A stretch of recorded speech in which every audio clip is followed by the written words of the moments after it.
ভাই আপনি তো ফেসবুক সম্বন্ধে অনেক ধারণা রাখেন। আপনার ভিডিওগুলো লাইক, কমেন্ট, শেয়ার এবং ভিউজ হয় না কেন? এরকম প্রশ্ন অনেকেই করেন। দেখেন সেই প্রশ্নের উত্তরে আমি আপনাকে বলব আমার প্রতিবেশী, আমার গ্রামের তারপরে আমার ভালোবাসার অডিয়েন্স অনেকে আমাকে এই প্রশ্নটা করেছেন যে, "আমি তো এত কিছু বুঝি, এত সেটিংস বুঝি, তারপরে আমার ভিডিওগুলো ভাইরাল হয় না কেন? ফর ইউ তে যায় না কেন?" তো আসলে সেই প্রশ্নের উত্তরে আজকে আপনাদের সবাইকে এই কথাটাই বলব যে, ভাই আপনি একটা প্রতিষ্ঠানে চাকরি করেন। ১ম এ কিন্তু আপনাকে হেল্পার কিংবা জুনিয়র পার্সন হিসাবে আপনাকে জয়েন করতে হয়।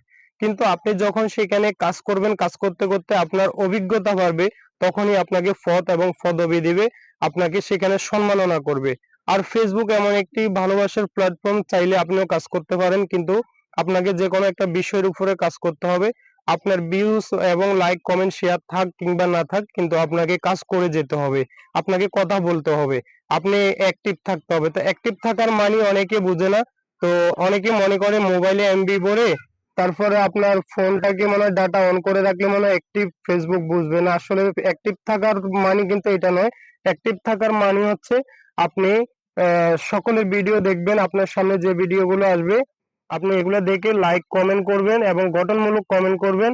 আর নিয়মিত আপনি কাজ করবেন। তো নিয়মিত আপনি যে ফেসবুক পেজ কিংবা আপনার প্রোফাইল থেকে আপনি কন্টেন্ট আপলোড করবেন, সেটা কিন্তু আপনাকে নতুন অবস্থায় মনে রাখতে হবে। আপনি ঘন ঘন কিন্তু আপনি আপলোড করলে আপনার ফ্রেন্ড ফলোয়াররা কিন্তু বিরক্ত ভোগ করবে, আপনার কাছ থেকে মুখ ফিরিয়ে নেবে।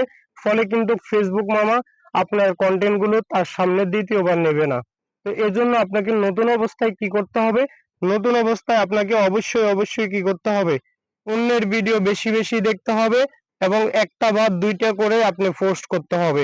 ধীরে ধীরে আপনার আইডি কিংবা প্রোফাইল কিংবা পেজ যখন গ্রো হবে, তখন আপনি নিয়মিত আপলোড করতে পারেন। ২ ঘন্টা পর কিংবা ৩ ঘন্টা পর পর আপনি একটা কিছু আপলোড করলেন, আর পাশাপাশি আপনার অডিয়েন্সদেরকে সময় দিলেন, লাইক কমেন্ট করলেন।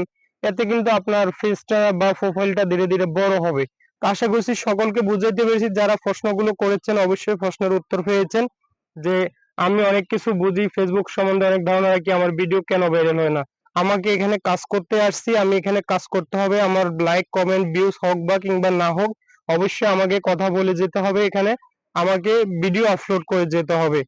এটা হচ্ছে অ্যাক্টিভ থাকার মানে। ফেসবুক বুঝে নিবে আমি অ্যাক্টিভ আছি। এজন্য আমি আমার আইডিতে লাইক, কমেন্ট, ভিউজ হোক বা না হোক আমি কাজ করে যাচ্ছি, আপলোড করে যাচ্ছি।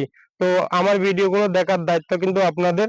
আপনাদের ভিডিওগুলো, যার ভিডিও আমার সামনে আসে আমি অবশ্যই কি করি আপনারা সকলেই জানেন, স্কিপ করে চলে যাই নাকি লাইক কমেন্ট করি সেখানে, আপনাদের ভিডিওগুলো দেখি কিংবা না দেখি। যারা আমাকে নিয়মিত ফলো করেন তারা অবশ্যই জানেন। সকলের সুস্বাস্থ্য এবং দীর্ঘায়ু হায়াত কামনা করছি। সকলে একসাথে এগিয়ে যাব। সবার জন্য শুভকামনা রইলো। আসসালামু আলাইকুম। ভালোবাসা চিরজীবী হোক।